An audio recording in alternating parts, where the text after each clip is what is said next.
How to use Fiebing's Edge Coat. This is a demonstration for the proper application of Fiebing's Edge Coat, which is formulated for natural leather edges to provide exceptional water resistance and flexibility. For this demo, we used a belt-cut piece of natural leather with beveled edges. It was prepared for an edge finish using Fiebing's gum tragacanth, which was applied to the natural leather edge and rubbed briskly until it became slick. Once slick, it is ideal to apply edge coat.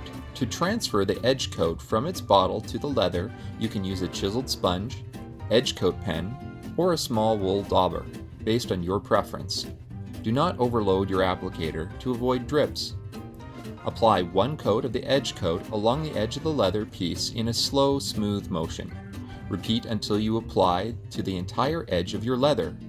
It may appear bumpy at first, but it will settle in a smooth coat as it dries. Drying time depends on your unique environment.